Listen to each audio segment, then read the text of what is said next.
When I first learned D&D, I found the dichotomy between the sorcerer and the wizard to be very strange. One got their magic from their massive hulking brains, and the other from their daddy's sex appeal. Yeah. Yeah, baby. Yeah.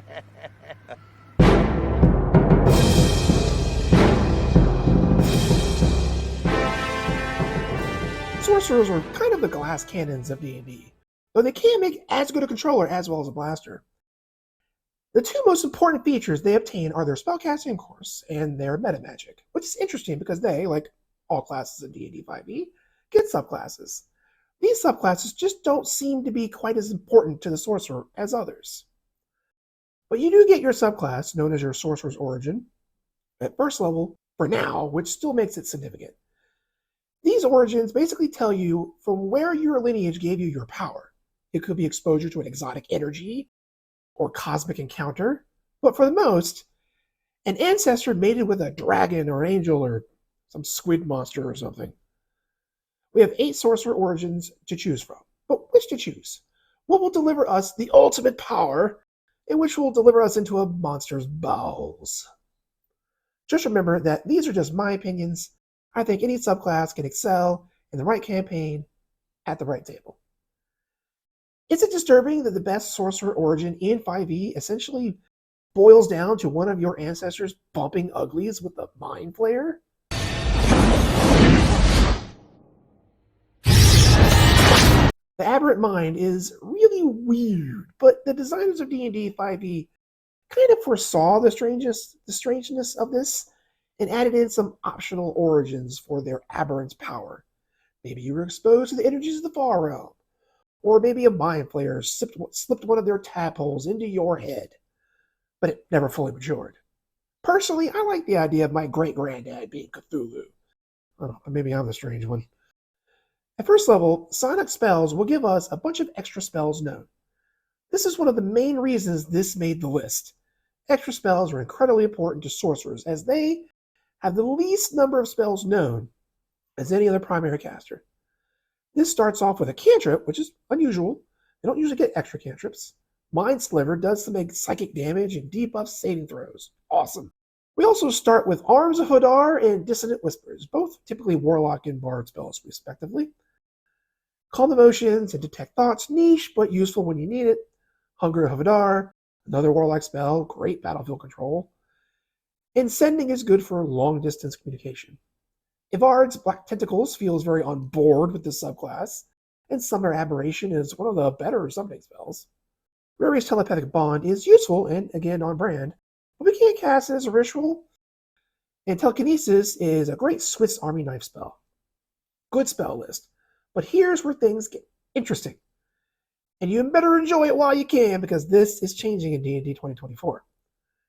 Whenever we gain sorcerer levels, we can switch out one of our psionic spells for another divination or enchantment spell of the same level. And it can come from the sorcerer or the warlock or the wizard spell list. That's amazing. And don't be confused, this replacement function is separate from the normal sorcerer feature for retraining their spells. I missed that the first time I read this. So rules is written, you can replace a regular sorcerer spell and a sonic spell when you level up. Just remember, unlike our regular spell, the sonic ones must be of the same level. Also at first level, we get telepathic speech. As a bonus action, we can telepathically connect with another creature for a number of minutes equal to our sorcerer level. We can then have a telepathic conversation both ways. Not all telepathy is both ways, up to a number of miles away from each other equal to our charisma modifier. We can do this as often as we want. There's no limit as long as they are in the initial range. Though that range is kind of weird. You have to start within 30 feet, and the communication range is probably 3 miles at this point. It only lasts for a minute. How fast are you running? Probably not going to make good use of that range until higher levels when you have time to actually travel enough or teleportation becomes a thing. Also, there's no saving throw to this, and the creature does not have to be willing. I like the idea of just randomly popping into the enemy's head and trolling them.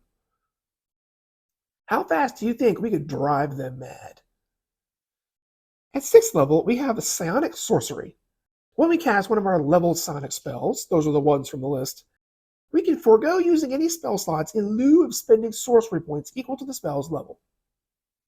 If we choose to cast a spell in this way, then that spell requires no components, no verbal components, no somatic components, no material components, as long as they don't cost extra gold. This is potentially huge. With the right spell choices, you can be a very sneaky little caster. This means you can cast Charm Person or Suggestion, and at higher levels, Dominate Person, in a room full of people, and they'll never realize what you've just done.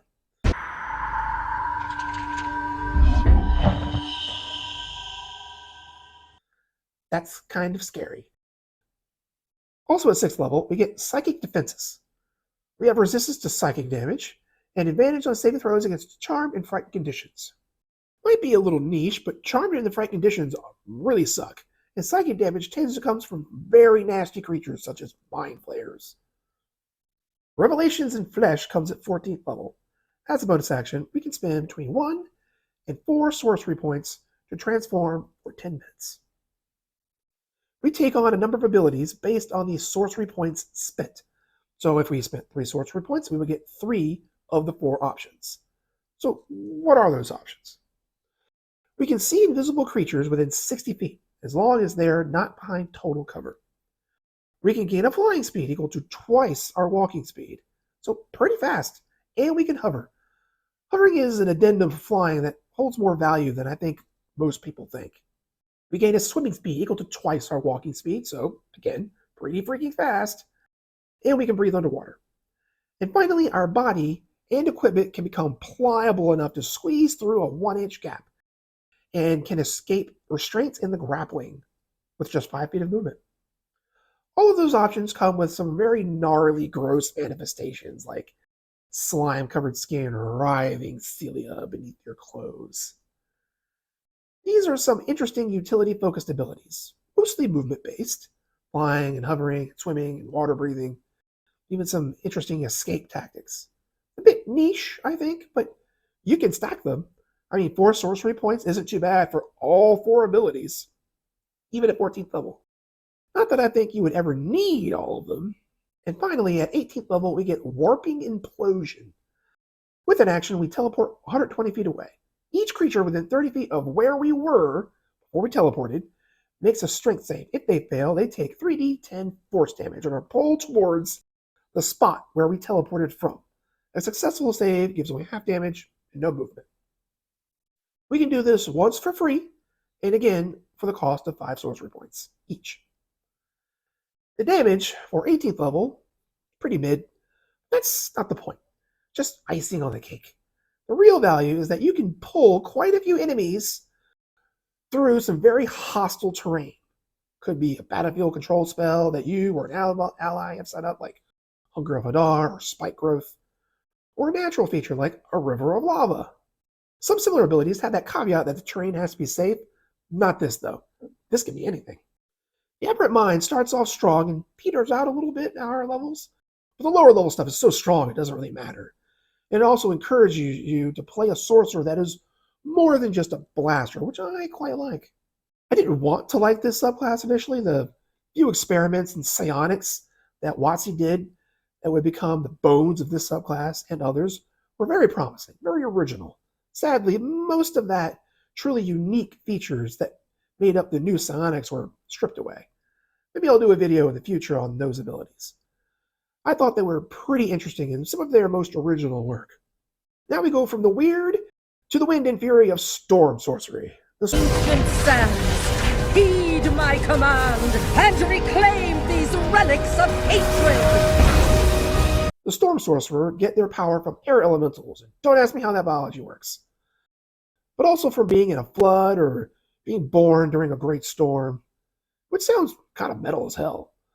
But don't get too excited, because this subclass originally comes from the Sword Coast Adventuring Guide, and considering how many of the worst subclass entries comes from that book, I do not have high hopes.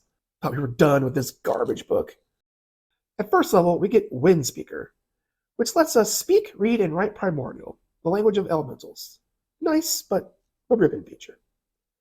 We also get Tempestuous Magic, Immediately before or after you cast a leveled spell with a bonus action, we can fly up to 10 feet without provoking attack of opportunity. I mean, any kind of flying on a first level character sounds scary, but this little amount, I'm not sure where that's going to be useful. Fly up to the top of a wall or something? I don't know. I'm sure there's some situation somewhere, but I don't think it would come up very often. At 6th level, we get Heart of the Storm. We get resistance to lightning and thunder damage, which is not bad and very flavorful. Not the most common damage types, but not the particularly uncommon either. In addition, when we cast a leveled spell that does lightning or thunder damage, we can cause creatures within 10 feet to take lightning or thunder damage equal to half our level. Not a lot of damage. There's no saving throw or anything, and it's only limited by your spell slots. I will say, however, letting enemies get that close to your glass cannon, not recommended. Also at 6th level, we get Storm Guide. If it's raining, we can stop the rain within 20 feet radius, centered on us, with an action, and end that effect with a bonus action. If it's windy, we can use a bonus action to choose the direction the wind blows within 100 feet radius centered on us till the end of our next turn. So nifty, but ultimately pretty niche, and I think another ribbon feature. 14th level gives Storm's Fury. When we get hit by a melee attack, we can use our reaction to return lightning damage equal to our Sorcerer level. The affected creature makes a strength save to be pushed back 20 feet. Not sure why it's just lightning damage and not thunder. Seems like you should, have both those options. It's a pretty cool ability. Again, it only, returns 14 damage at this level, but not too bad. I'll reiterate that it's not a good idea to be in melee with such a squishy character, but it will happen sometimes regardless of what we do, and this ability will at least force them away from us. There's also no limit to how often we can use this other than only once per turn. Well, that and our hit points. At 18th level, we get Windy Soul, which now gives us just straight immunity to lightning and thunder damage, at a flying speed of 60 feet. Once per short rest, we can choose to reduce our flying speed by half to give a number of creatures within 30 feet of us equal to our charisma bonus plus 3, a flying speed of 30 feet for 1 hour. This is a pretty solid ability, as it should be because it's 18th level, but it's nice that it gives a way to buff our allies. I really like the idea of this subclass, Stormcaller. And the later level abilities do seem to go in that direction in a decent manner. But unfortunately, it's come a little too late, I think. Many campaigns will never see the 14th level ability, and most won't see the 18th level ability either. The earlier abilities just don't make up for it. They are either ribbon features, kind of weak, or just really niche. Also, a lot of them require lightning or thunder damage spells. Sorcerer isn't the wizard. They don't have access to the same number of spells on their list, nor do they know very many spells, the fewest, in fact, of any class. This subclass desperately needs an additional spell list like the Aberrant Mind, with spells that lean into the Storm Sorcerer's theme and its abilities. So those are my picks for the best and worst subclass for the Sorcerer in D&D 5e. Do you like the slimy tentacles of the Aberrant Mind? Or does the rigid nature of the clockwork soul call to you? Did the Storm Sorcerer leave you as disappointed as it did me? Or does the randomness of the wild mage just drive you nuts? I do not like the idea of accidentally fireballing myself and my whole party. Leave your thoughts in the comments below, and while you're down there, be sure to subscribe, ring the bell, smash that like button. Check out our other videos over here, and I'll see you in the parlor.